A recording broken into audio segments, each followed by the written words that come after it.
할렐루야. 할렐루야. 여러분, 그리스도인이란 어떻게 정의를 하고 살아가는 겁니까? 그리스도인이란 누구입니까? 예수 믿은 이후에 나의 삶을 가장 복되다고 여기고 다른 사람들도 나처럼 살아봤으면 하고 열망하는 사람. 그리스도인이란 누군가 하면 예수 믿은 이후에 나의 삶을 가장 복되다고 여기고 제발 다른 사람들도 나처럼 살아봤으면 열망하는 사람인 줄 믿습니다. 지난주까지 우리는 생명의 삶을 통하여 새벽 기도에 사도행전의 말씀을 묵상해 왔습니다. 그리고 이번 주면 이제 사도행전의 말씀이 끝이 나는데 아그리빠 왕 앞에서 사도 바울은 이처럼 선언을 합니다. 당신뿐이 아니라 여기에 모인 모든 사람들이 나와 같이 되기를 원하나이다. 당신뿐이 아니라 여기 모인 모든 사람들이 나와 같이 되기를 원합니다. 그리스도인이란 이런 것입니다. 죄수의 신분으로 묶음을 받고 그가 서 있고 2년 동안 감옥 생활을 갇혀 있다 할지라도 자기 안에 흔들리지 않는 주님을 향한 사랑의 고백이 그 가운데 있는 겁니다. 나와 같이 되기를 원합니다. 이것이 그리스도인의 참된 정의입니다. 그리스도인들이 걸어가는 길입니다. 예수 믿는 이후에 나의 삶을 가장 복되다고 여기고 다른 사람들도 나처럼 살아봤으면 하고 열망하는 사람. 여러분, 그 고백이 이번 한 주간 여러분의 고백이 되길 바랍니다. 나와 같이 되기를 원합니다. 그런데 때때로 왜 우리는 이러한 고백을 주저하게 될까요? 그것은 주님이 하신 말씀이 여기에 있습니다. 아무든지 나를 따라오려거든 자기를 부인하고 자기 십자가를 지고 나를 쫓을 것인지라. 이 자기 부인이 없이는, 자기를 내려놓지 않고는, 또 자기 십자가를 지는 주님의 짊어짐이 없이는, 이 내려놓음과 짊어짐이 없이는 우리는 주님의 그 길을 걸어갈 수가 없고요, 진정한 길을 걸어갈 수가 없고요, 주님이 원하시는 참된 열매를 맺어갈 수 없다는 겁니다. 아무든지 나를 따라오려거든 자기를 부인하고 나를 내려놓고 자기 십자가를 지고 주님의 것을 짊어지고 걸어가는 겁니다. 그런데 주님이 이 말씀을 선언함과 함께 길에서 만난 세 사람의 걸음이 우리 앞에 놓여집니다. 오늘 본문의 내용입니다. 그중에 오늘은 우리 첫 번째 사람을 한번 다시 살펴보기를 원합니다. 첫 번째 사람이 주님 앞에서 이런 말을 합니다. 어디로 가시든지 내가 주님을 쫓겠습니다. 이 사람의 이름은 나오지 않습니다. 어떤 사람이라고 되어 있습니다. 그의 신분이, 그의 직업이 무엇인지 본문은 말씀하지 않습니다. 그런데 그의 입술의 말은 어디로 가시든지 내가 주님을 쫓겠습니다. 우리가 모두 하고 싶은 고백이고 우리가 모두 하고 있는 고백이고 우리가 주님을 향한 그러한 고백, 이 사람의 고백이 우리의 고백이 되는 것이죠. 아주 멋진 고백입니다. 그런데 주님은 말씀하시기를 여우도 굴이 있고 공중에 새도 집이 있지만 인자는 머리 둘 곳이 없도다. 이 멋진 고백 앞에 주님은 칭찬하시는 것이 아니라 한번 잘 생각해봐. 자네가 걷고 있는 그 길이, 자네가 나와 함께 따르겠다고 하는 그 길이 과연 나의 길과 합당한지를 돌아보라고 말씀하는 겁니다. 인자는 머리 둘 곳이 없도다. 한번 잘 생각해봐. 당신이 나를 생각하고 있는 것이 잘못 보고 있는 것은 아닌지, 나는 집도 없는 사람이라고 말씀을 하고 있는 겁니다. 이 누가복음 9장은 사실은 신구약 전체 말씀의 요약과 같습니다. 주님이 이런 말씀을 합니다. 너는 나를 누구라고 하느냐? 사람들은 나를 누구라고 하더냐? 이 변화산 상에서 주님은 이 변화의 영광 가운데서 거기서 메시지가 선포되는 것은 뭐냐면 예수님께서 예루살렘으로 올라가셔서 별세하셔야 될 것이라는 겁니다. 영광 한가운데서 주님이 죽으실 것을 선언한 것이었습니다.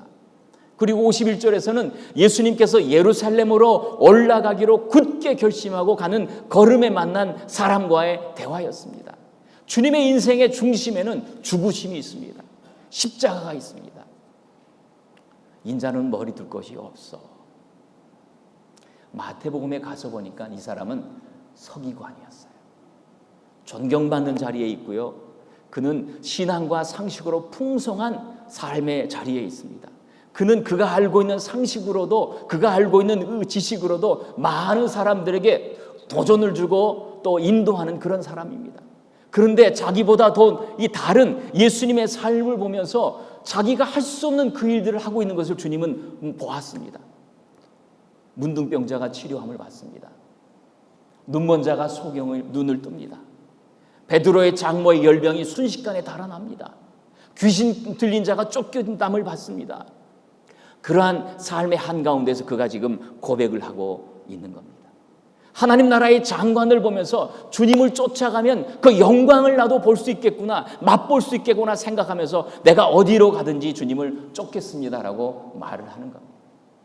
이 말은 너무 멋진 말이었지만 주님은 돌아보게 하십니다. 과연 너의 신앙 고백과 너의 그 말의 고백이 과연 어디에 서 있는가, 진정한 그리스도인의 말인가를 돌아보게 하는 것입니다. 다른 말로 하면 고난받을 각오는 그 마음에 없습니다.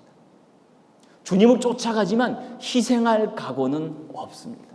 주님을 쫓아간다면서 자기를 내려놓지 않습니다. 자기 부인이 없는 사람. 이 말을 들어보면 마치 구약의 한 사람 한 여인의 고백이 생각납니다. 어머니가 가시는 곳에 나도 어디든지 가겠습니다. 이 룻의 아름다운 고백입니다. 그와 같은 고백을 하는 배경에는 이 나오미가 있었습니다. 이 시어머니 나오미는 남편과 함께 예루살렘에 흉년이 드니까 그들이 모압 지방으로 이주를 했습니다. 그리고 모압 지방에서 살다가 두 아들을 장가를 보냈습니다. 며느리를 얻었습니다. 그런데 남편이 죽습니다. 그리고 두 아들도 마저 죽습니다. 예루살렘이 흉년에서 회복이 되었다고 하니까 이제 다 잃어버린 채로 그는 예루살렘으로 돌아가기를 소망합니다. 그리고 두 며느리에게 말을 합니다. 너네는 모압 여인이기 때문에 여기서 새로운 삶을 찾으라 라고 말을 할 때 오르바는 울면서 이 나오미에게 입을 맞추고 모압 지방으로 돌아가지만 나오미는 이렇게 말합니다. 어머니의 하나님이 나의 하나님이 될 것입니다. 어머님이 가시는 곳에 나도 가게 될 것입니다. 어머니가 죽어 장사 지내는 곳에 나도 죽어 장사 지낼 것입니다. 이 말의 의미는 뭡니까? 어머니의 하나님은 어떤 하나님입니까? 어머니의 하나님은 남편을 잃어버리게 한 하나님, 두 아들을 잃어버리게 한 하나님, 이제 재산도 다 잃어버리고 홀로 이제 예루살렘으로 쓸쓸히 돌아가고 있는 그 나오미의 하나님이란 뜻입니다. 그런데 이 여인이 어떻게 이 나오미를 보면서 그런 고백을 할 수 있었을까요? 어머니의 하나님이 나의 하나님이 될 것입니다라는 이 신앙, 어디로 가든지 나는 쫓겠습니다라는 이 신앙을 할 수 있었을까요? 어머님과 함께하는 하나님을 보았기 때문입니다. 어머니 뒤에 계시는 하나님을 보았기 때문입니다. 나의 희생, 나의 유익을 구하지 않고 나의 미래를 생각하기 이전에 나는 믿음으로 살아가겠다는 결단을, 이스라엘의 하나님을 섬기겠다는 그 결단을 그는 그 고백 속에 하고 있었던 겁니다. 하나님을 따르기 위해서는 나의 미래를 계산하지 않고 혹시 미래가 불투명하더라도 내가 기꺼이 따라가겠다는 그 고백.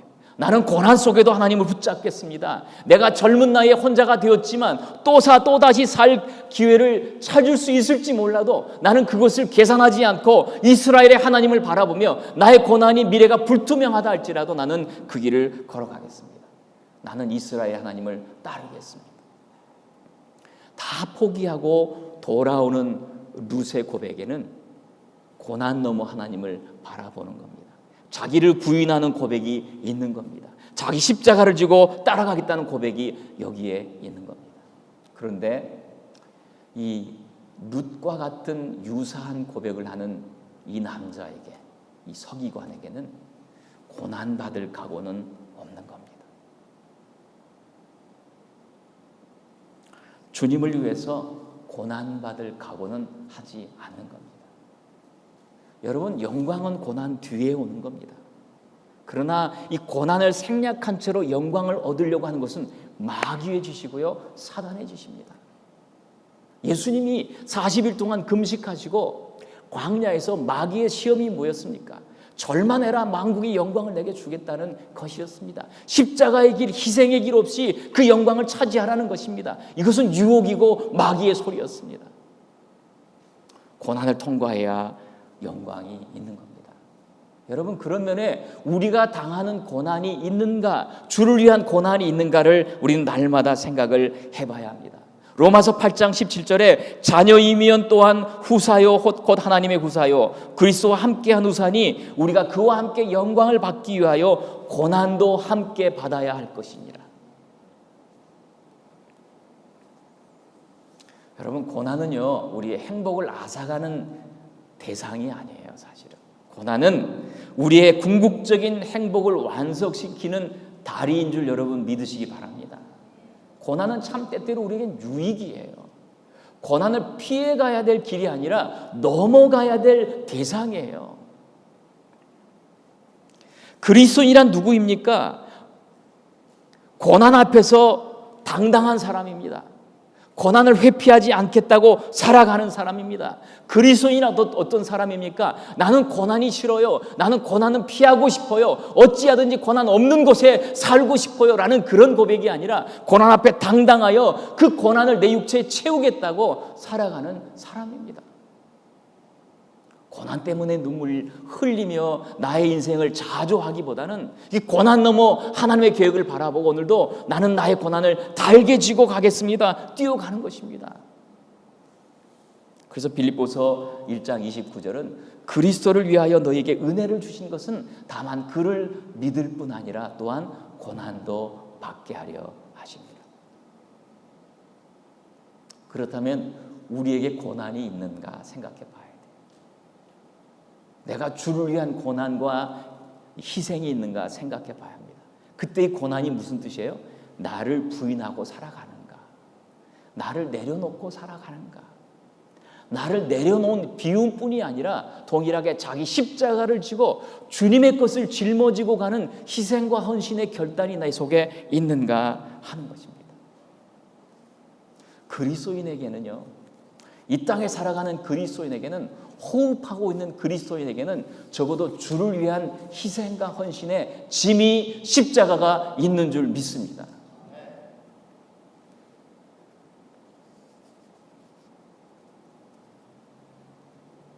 주님을 따르는 동기가 무엇인가 하는 거예요. 오늘도 내가 주님 앞에 예배하는 동기가 무엇인가 하는 것입니다. 좁은 길로 가겠는가? 어려운 일이 있어도 나는 그 길을 넘어가겠는가? 즉 자기 부인이라는 말은 단지 고백에서 뿐이 아니라 사실은 나의 삶에서 나타나야 한다는 겁니다. 이 누가복음 9장에서의 주님의 아무든지 나를 따라오려거든 자기를 부인하고 자기 십자가를 지고 나를 쫓을 것이니라는 이 말씀과 또 동일하게 이 세 사람의 고백 중에 첫 번째 사람 어디든지 쫓겠습니다라는 고백에는 그 앞에 오병이어의 사건이 있습니다. 영광스러운 기적을 바라보고 화려한 하나님 나라의 장관을 바라보고 내가 쫓으면 좋은 유익이 있겠다. 이것은 신앙의 길이 아닙니다. 그리스도인은요 기적을 쫓아가는 사람이 아닙니다. 그리스도인은 십자가를 지고 가는 사람인 줄 믿습니다. 그리스도인은 내게 주신 고난의 십자가의 짐을 짊어지고 오늘도 걸어가는 사람인 것입니다. 고난이 그래서 없는 사람이 없습니다. 그럴 때 이 고난에 대한 나의 이해가 무엇인가 하는 겁니다. 고난 앞에서 나를 내려놓고 나를 벗어버리고 그리고 주님의 십자가를 인정하고 그 길을 걸어가는 좁은 길을 걸어가는 그 사람 말입니다. 오래전에 제가 필라델피아의 한 교회에서 금요 철야 집회 때 말씀을 전할 때였습니다. 고난에 대한 말씀을 전하고 있는데 어떤 분인지 몰라도 말씀을 들으면서 한씩 그렇게 우시는 거예요. 근데 이분이 그렇게 울다가는 말씀을 듣는 도중에 나가시는 거예요. 그래서 제가 너무 이상해서 예배 마치고 물어봤더니 그분은 그 교회 장로님의 친구분이었어요. 지금 한국으로 가는 비행기를 타기 위해서 시간에 맞춰서 나가는 길이었다 그래요. 그에게는 큰 아픔이 있었어요. 서울역 앞에서 큰 약국을 하고 있었던 분이었는데 그에게는 아들이 하나 있었어요. 그 아들은 크리스찬이었어요.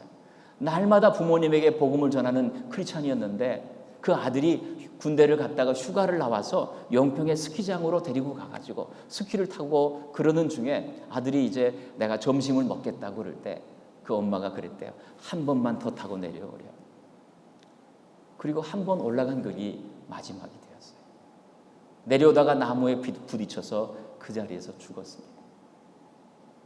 너무 큰 아픔 때문에 이 부모가 어찌할 줄 몰라 하다가 아들을 결코 잃을 수 없다는 생각에 아들이 믿는 하나님을 믿으면 나도 나중에 아들을 만날 수 있을 것이라는 생각에 그때 예수를 믿게 되었어요. 그러나 아들이 죽은 한국이 너무 싫어가지고 이민을 오게 된 거예요. 그런데 비자 문제가 해결이 안 되니까 그날 다시 한국으로 돌아가는 바로 그 밤이었어요. 저는 생각을 해봤습니다. 그분이 얼마나 한국 땅을 떠나고 싶었을까? 얼마나 그 아들의 아픔을 지우고 싶었을까? 그런데 하나님은 왜 그 고난의 자리로 다시 보내시는 걸까? 왜 그 아픔의 현장으로 다시 보내게 하신 걸까? 어려운 길을 다시 걷게 하시는 걸까? 여러분, 고난은 회피해야 될 대상이 아니라는 거예요. 그리스도인에게 고난이란 믿음으로 뛰어넘어야 될 대상이라는 거예요.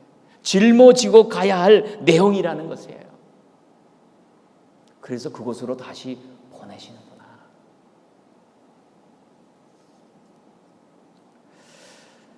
여러분, 그리스도인들에게는 시대마다 져야 될 짐이 있다고 생각합니다.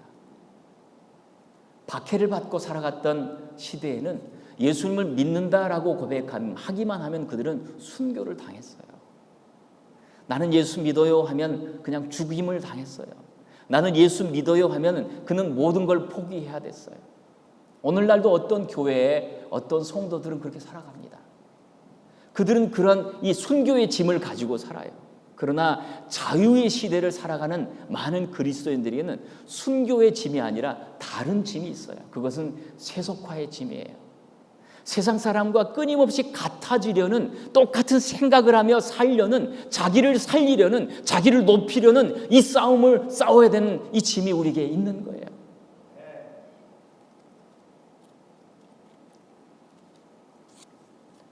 중국의 예전에 지하교회 지도자가 그가 모진 핍박을 중국에서 당하고 그리고 서방 세계로 나와가지고 그가 책을 쓰면서 나중에 했던 고백이 그 책 후기에 이런 고백을 썼어요.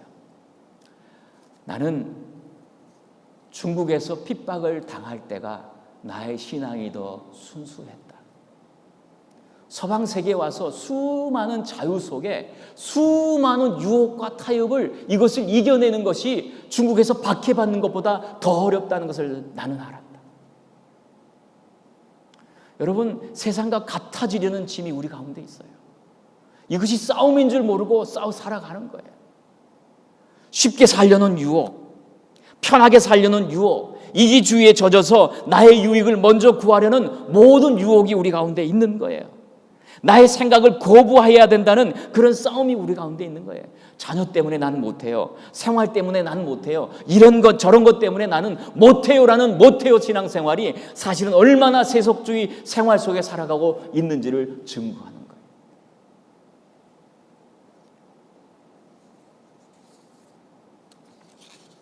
여러분, 자기를 부인하고 자기 십자가를 지며 살아간다는 것은 모든 세속화의 길을 거부하는 그러한 걸음이 되어야 되는 거예요. 여러분, 우리는 남들이 부르지 않는 노래를 불러야 돼요. 그리고 남들이 가지 않는 길을 걸어가야 돼요. 쉽지 않아요. 평범한 길이 아니에요. 그렇지만 우리의 부르심과 소명은 여기에 있는 줄 믿습니다. 여러분, 미국을 한번 보셔요. 여기 폴 워셔라고 하는 목사님이 있습니다. 이 시대 선지자적인 메시지를 전하면서 그는 이 시대에 18세기에 부흥운동을 일으켰던 조나단 에드워드의 그런 이 선각자의 길을 걷는다라고 하는 사람이에요. 그가 이런 메시지를 전해요. 이 땅에는 교회라고 불리우는 교회가 있다. 그러나 그 교회가 진정한 교회는 아니다. 그들 교회의 많은 수가 너무나 육적이고 우상숭배에 빠져 자칭 크리스찬들이 있고 번영과 명성을 갈망하고 살아가는 삶의 교회가 있다. 하나님을 즐거워하기보다는 세상을 즐거워하는 크리스찬들이 넘치고 있다. 교회라고 부르지만 교회가 아니다. 그러나 그 같은 교회에 영적인 남은 자들이 있다. 진실로 하나님을 믿으며 아브라함과 같은 믿음을 쫓아가는 남은 자들이 있다. 우리는 하나님의 시각으로 사물을 다시 바라봐야 한다. 지금 이 시대에 교회가 된다는 것이 무엇인지를 모든 이 시대의 교회가 개념을 상실해버렸다. 목회자라 된다 할지라도 목사가 무엇인지에 대한 개념도 상실해버렸다. 사람들이 모이는 곳이 교회라고 하지만 모든 교회가 다 교회가 아니다. 지금 미국에는 너무나 많은 공룡 같은 교회라고 불리워지는 교회들이 있다. 어쩌면 우리는 속고 살아가는지 모른다. 내가 지금 속고 있지 않는가 생각해 봐야 한다. 나는 외치고 싶다. 그것은 기독교가 아닙니다. 우리가 하나님을 찾는 이유가 복받는 이유 때문인가를 다시 한번 돌아봅시다. 진정한 축복이란 세상에서의 복을 구하는 것이 아니라 진정한 축복이란 하나님뿐이라는 것을 우리는 발견해야 한다. 진정한 거룩이란 참된 경건에서부터 나오는 것이다. 대부분의 크리스찬들이 추구하는 많은 일들이 가장 불경건한 일을 조장하는 일이라는 아이러니를 우리는 깨닫고 있는가? 물질적인 풍요는 한 번도 우리의 자녀들을 거룩하게 만들지 못했다는 것을 기억해야 한다. 여러분, 이 교회를 깨우는 메시지가 이 미국 사회를 지금 흔들고 있는 거예요. 세상의 가치와 함께 쫓아가는 교회와 그리스도인들을 향한 경고의 메시지예요. 나는 자기를 부인하고 살아가는가? 자기 십자가를 지고 쫓아가는가? 저는 때로 이런 생각이 들어요. 정말 많이 준비하고 연습하고 계획하고 기도하고 이랬을 때 시스템 하나가 삐걱거려서 그 은혜를 누리지 못할 때 차라리 초대교회처럼 다 끄고 그리고 원초적으로 돌아가서 그렇게 예배드리면 안 되겠는가? 이런 생각이 드는 거예요. 뭐 이것저것 다 갖추고 굳이 그것이 예배라고 말하기보다는 진심으로 이 신령과 진정으로 아무것도 없는 자리에서 그냥 우리의 작은 모기만한 목소리 가지고 주님을 높여드리는 게 그 진정한 예배가 아니겠는가? 여러분, 남들이 부르지 않는 노래를 불러야 합니다. 남들이 가지 않는 길을 우리는 걸어가야 합니다. 교회 교사로 40년을 섬기다가 거창고등학교 교장으로 정년 퇴직하신 선생님이 책을 내신 제목이 있어요. 왜 대한민국 학교는 불행한가? 그가 말해요. 생각이 없는 민족은 망한다. 남들이 모두가 다 그렇게 사니까 나도 그렇게 살아야 된다는 의식이 한국 사회에 너무 팽배해 있다. 생각이 없는 민족은 망한다. 정말 중요한 건 스펙이 아니라 인생을 바라보는 태도라는 것을. 학교 생활의 진정한 목적은 평화이고 봉사이고 나눔이 되어야 한다는 것을. 그런데 오늘날 대한민국 학교는 스카이, 즉 스펙을 쌓는 일에 모든 초점과 관심과 심지어 그리스도인들조차도 동일하게 그 길을 걸어가고 있다는 거예요. 이것이 교육 현장의 현실이라는 거예요. 더 많은 것을 소유하려는 세상 가치의 참교육의 목적을 잃어버렸다는 거예요. 그래서 거창고등학교의 그 교장 선생님들은 졸업생들에게 그렇게 말을 하는 거예요. 직업 선택의 10계명을 말하는 겁니다. 너희들은 다르게 살라는 거예요. 그리스도인들의 길은 다른 길을 걸어가는 거라는 말을 그들은 하고 있는 것입니다. 세상 속에서 자기 부인의 길을 어떻게 살아야 되는지를 가르치는 거였어요. 첫 번째, 월급이 적은 쪽을 택하라. 이게 말이나 돼요? 월급이 적은 쪽을 택하라. 두 번째, 내가 원하는 것이 아니라 나를 필요로 하는 것을 택하라. 세 번째, 승진 기회가 없는 것을 택하라. 네 번째, 모든 것이 갖추어진 것을 피하고 처음부터 시작해야 하는 황무지를 택하라. 다섯 번째, 앞다투어 모여드는 것을 절대 가지 마라. 여섯 번째, 아무도 가지 않는 곳으로 가라. 일곱 번째, 장래성이 없다고 생각되는 곳으로 가라. 존경 같은 것은 바라볼 수 없는 곳으로 가라. 여덟 번째, 한가운데가 아니라 가장자리로 가라. 부모나 아내가 약혼자가 만약에 반대하는 곳이라면 틀림없이 그곳으로 가야 된다. 아홉 번째, 의심치 말고 가라. 열 번째는 뭐예요? 왕관이 아니라 단두대가 있는 곳으로 가라. 남 위에 서지 말고 남을 위해서 살아가라. 여러분, 이런 말씀을 듣고 이 길을 걷는 젊은이들이 있어요. 이들이 역사의 희망이고 사실 등불이에요. 하나님 나라의 소망이 되는 남는 자들이에요. 이것이 세상 속으로 들어가는 젊은이들에게만 해당이 된다고 저는 생각지 않아요. 세상 속에 살고 있는 그리스도인 우리들에게도 우리의 가치가 무엇인지 한번 생각해 봐야 한다는 거예요. 즉, 직업 선택의 10계명처럼 우리의 선택의 기준, 삶의 기준이 무엇인가를 한번 생각해 봐야 한다는 거예요. 저는 이런 생각으로 한번 해봤어요. 많은 사람들이 교회를 선택하고 교회를 찾기 위해서 오늘도 많이 순례합니다. 그런데 선택의 기준에 아무래도 쉽고 편하고 주차장이 크고 교육시설이 잘 돼 있고 이것을 빼놓을 수가 없어요. 그것이 선택의 기준 중에 하나가 돼요. 그러나 이렇게 한번 바꿔 생각하면 어때요? 직업 선택의 10계명처럼 교회 선택의 10계명 그대로 한번 적용해 보면 어때요? 월급이 적은 쪽을 택하라 그러면 어떻게 해요? 교인 수가 조그만 것을 택하라. 모든 것이 갖추어진 것을 피하라. 내가 원하는 것이 아니라 나를 필요로 하는 것으로 가라. 승진 기회가 거의 없는 것을 택하라. 앞다투어 모든 것을 가지 마라. 아무도 가지 않는 곳으로 가라. 장래성이 보여지지 않는 곳으로 가라. 한가운데가 아니라 가장자리로 가라. 왕관이 아니라 단두대로 가라. 여러분, 젊은이들에게 참 이 말은 소망스럽다 말하지만 그것이 나에게 기준이 되어서 나의 삶에 이것을 결정하려고 하면 이것이 얼마나 쉽지 않은 길인지를 우리는 발견하게 된다는 거예요.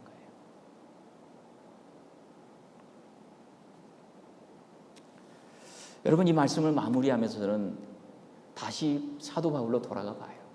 아그리빠 왕 앞에 당신뿐이 아니라 모든 사람들이 나와 같이 되기를 원합니다 라고 말할 때 아그리빠 왕이 하는 말이 있어요. 너가 적은 말로 나를 그리스도인이 되게 하는구나, 이렇게 말해요. 이 말을 킹 제임스 버전이나 원어를 보면 이렇게 표현할 수 있어요. 너가 나를 almost Christian 되게 하는구나. almost Christian. 이것을 거의 크리스찬 그리고 유사 크리스찬이라고 말할 수 있어요. 감동을 받아요. 또 생각을 해봐요. 그리고 정말 내 가는 길이 옳은가 한번 점검을 해봐요. 그러나 변화는 없어요. 회개는 없어요. 삶의 방향의 수정이 없어요. 너가 나를 적은 말로 나를 그리스도인이 되게 하는구나. 그런 그리스도인의 삶이 무엇인지를 알아요. almost Christian. 이것이 대부분의 세속화된 그리스도인들이 걷는 걸음이라는 거예요. 여러분, 우리가 희생하고 헌신하고 봉사하면서 남들이 알아주지 않아도 주님이 알아 계신 것을 우리는 바라볼 수 있어야 합니다. 그리고 내가 걷는 이 길이 쉽지 않고 힘들고 어려워도 우리가 주님이 원하시는 진정한 그리스도의 길이 무엇인지를 나를 부인하고 있는가, 내게 준 십자가를 내가 지고 가고 있는가를 점검해 봐야 하는 것입니다.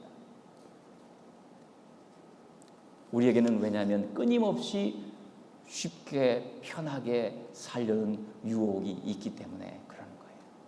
우리는 오늘도 육적 본성과 싸워야 돼요. 세상적인 가치와 싸워야 돼요. 그럼에도 힘들고 어려운 길을 걸어가야 하는 것입니다. 여러분, 기독교의 중심에는 기적이 있지 않아요. 기독교의 중심은 기적이 아니에요. 기독교의 중심은 십자가뿐이에요. 기독교의 중심에는 십자가가 있어요. 주님의 삶의 중심에는 십자가가 있어요. 인자가 많은 고난을 받고 버림받고 죽임을 당하고 제3일에 살아나야 할 것이다. 주님의 모든 시간과 생활 속에 십자가가 있고 십자가를 지는 것이 주님의 일이었어요. 세상에서는 십자가의 길은 멸망하는 사람들에게 미련하게 보일 뿐이에요. 그러나 구원을 얻는 우리에게는 하나님의 능력이 되는 것입니다.